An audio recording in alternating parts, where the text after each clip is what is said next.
এই দুনিয়ার পুরো জীবনটা এটা হচ্ছে লালসাময় একটা জীবন, লোভ, মরিচিকা, মায়াজাল। এই মায়াজালে আমরা আটকে আছি, ফলে মৃত্যুর কথা আমরা ভুলে গিয়েছি। পাগলের মতো ছুটছিট, আরো টাকা লাগবে, আরো খ্যাতি লাগবে, আরো যশ লাগবে, আরো দাপট লাগবে। আমার এত টাকা দিয়ে কি হবে? এত সম্পদ দিয়ে কি হবে? এত ব্যস্ততা দিয়ে কি হবে তোমার? স্টপ, থামুন, অনেক হয়েছে, আর না। থামুন, take a rest, take a breath and think about death. Think that you have to go back to your Lord. একটু বসেন না, একটু ভাবেন যে আমাকে চলে যেতে হবে, চলে যেতে হবে। এই কোলাহল, এই ব্যস্ততা, এগুলো থাকবে, থাকবো না আমি। সাইয়েদনা ওমর ফারুক বলেছেন, মুতু ক্বাবলা আন তামুতু, মরার আগে একবার মরো। হাসিবু ক্বাবলা আন তুহাসাবু আলাইকুম, তোমার হিসাব নেওয়ার আগে তুমি একবার নিজের হিসাবটা করো না। কাগজ বের করে একটু লিখো না কি কি ভালো কাজ করছিলা, যেগুলো দিয়ে নাজাতের ওসিলা হতে পারে। 1 2 3, আর কি কি আকাম কুকাম করছো দেখো না, লিখে দেখো তোমার অবস্থাটা কি। মরার আগে একবার মরো। মরার আগে খাটের মধ্যে শুয়ে শটান করে চোখ বন্ধ করে একবার মরার ভান করে দেখেন কেমন লাগে। চোখটা বন্ধ করেন আর ভাবেন আপনি নাই, কি কি হতে পারে ভাবেন। আপনার ছেলে মেয়েরা কান্না জুড়ে দিবে, আপনার প্রাণের স্ত্রী বিলাপ শুরু করে দিবে, বন্ধু বান্ধবের চিৎকার আর মাতম, স্থানীয় এলাকার মসজিদে ঘোষণা, অমুক এলাকার নিবাসী অমুক ভাই, অমুকের ছেলে অমুক দুনিয়ায় নাই। সব আত্মীয়রা চলে আসবে, ফেসবুকে স্ট্যাটাস দেয়া হবে, সবাই সবাইকে জানাবে বিকাল 4টায় অমুক হাই স্কুল ময়দানে আপনার জানাজা। ছুটে আসবে, সবাই ছুটে আসবে আপনাকে শেষ বিদায় দিতে, গুড বাই জানানোর জন্য, আল ওয়াদা, বিদায় জানাতে আসবে সবাই। 4 তাকবীর দিয়ে আপনার জানাজা হবে, অশ্রুসিক্ত জানাজায় আপনার বিদায় হবে। কাঠের খাটিয়ার মধ্যে করে কাঁধে তুলে আপনার কবরে নেওয়া হবে, আগে থেকে খুঁড়ে রাখা কবরটার মধ্যে আপনারে বিছিয়ে দেয়া হবে। বাঁশের কচি দিয়ে তার উপরে মাটির চাপা দিয়ে সব চলে যাবে। ভাবেন না একবার চোখ বন্ধ করে, this is the circle of life, this is the nature of life. এটা সবার হবে, আমার হবে, আপনার হবে। এত মায়া, এত ভালোবাসা কই যাবে? কেউ থাকবে না, সবাই আপনার অন্ধকার কবরে রেখে দিয়ে চলে আসবে। উপরে বাঁশের কঞ্চি, তার উপরে মাটির চাপা, অন্ধকার আর অন্ধকার। এই অন্ধকার যেন শেষ হতে চায় না, শুধুই অন্ধকার, ঠিক কিনা? এজন্য আমাদের চলে যেতে হবে। দাদা গেল, চাচা গেল, মামা গেল, আমাদেরকেও যেতে হবে, জোরে কোন ঠিক কিনা?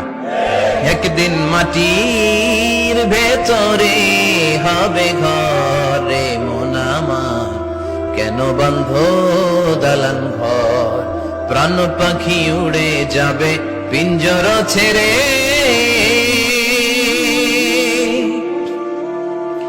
ধরা ধামে সবই রবে, তুমি যাবে চলে। বন্ধু বান্ধব যত, মাতা পিতা যারা সুত, সবই হবে তোমার পরে।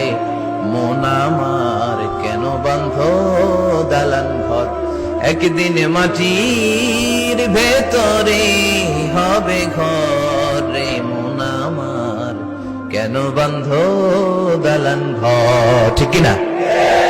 সব পরে থাকবে, চলে যেতে হবে আমাদেরকে।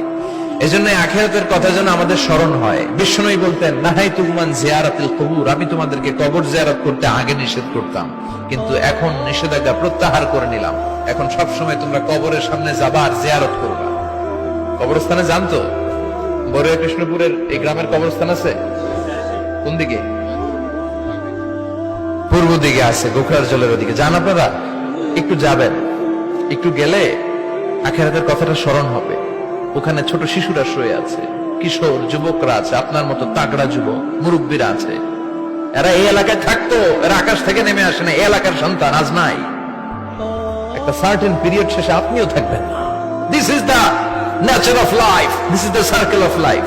ছোট্ট শিশু হয়ে এসেছিলেন, শৈশব, কৈশোর, যৌবন, প্রৌঢ়ত্ব। আগে ছিলেন সিঙ্গেল, বিয়ে করে হয়ে গেলেন ডবল। এরপরে আল্লাহ আপনাকে একটা মেয়ে দিল, এরপরে মেয়েকে বিয়ে দিয়ে শ্বশুর হলেন, এরপরে ওই মেয়ের ঘরে সন্তান হতে নানা হলেন। আর কতদিন? অনেক দিন হলো তো, অনেক লম্বা সময় পেয়েছেন আপনি। Think about that. এবার যাওয়ার কথা ভাবেন। আখিরাতের সামানের কথা ভাবেন, ফিরে যেতে হবে। কি শক্তিশালী যুবক, বার্ধক্য চলে আসলে লাঠি ছাড়া চলতে পারে না। কুচকুচে কালো দাড়ি সাদা হয়ে যায়, দাড়ির শুভ্রতা, বয়সের ভার, রং ধরা যৌবন জং ধরে শেষ, ঠিক কিনা? This is the circle of life. যুবক ভাই, এটাই জীবন, চলে যেতে হবে, কেউ থাকতে পারবে না, ঠিক কিনা? এটা রিমাইন্ডার আল্লাহ এই সূরার ভেতরে দিয়েছেন যে তোমাদেরকে ফিরে যেতে হবে, এই লোভ লালসা ছেড়ে দাও। রব্বুল আলামিন বলেন, আলহাকুমুত তাকাসুর হাত্তা যুরতুমুল মাকাবির। ও গোলাম, দুনিয়ার সম্পদ, লোভ লালসা তোদেরকে পাগল বানিয়ে দিয়েছে। এই লোভ পাগলামি কোনোদিন তোদের থামবে না যতদিন না তোরা কবরে ঢুকবি, ঠিক কিনা? কার কথা? আল্লাহ বললেন, দুনিয়ার সম্পদ আর লোভ আর মোহে তোমরা গাফেল হয়ে গিয়েছো। আখিরাতের কথা বেমালুম তোমরা ভুলে গিয়েছো, কিন্তু আখিরাতে তোমাদের যেতেই হবে, কবরের বাড়িতে তোমাদের ঢুকতেই হবে, ঠিক কিনা? যেতেই হবে, আমরা ভুলে যাই। আলহাকুমুত তাকাসুর, অতিরিক্ত পাওয়ার লোভ, বেশি বেশি খাওয়ার লোভ, বেশি বেশি জমানোর লোভ মানুষকে গাফেল বানিয়ে দিয়েছে। এটা মানুষের স্বভাব, আরো চাই আরো চাই, এই স্বভাবটা আছে না নাই?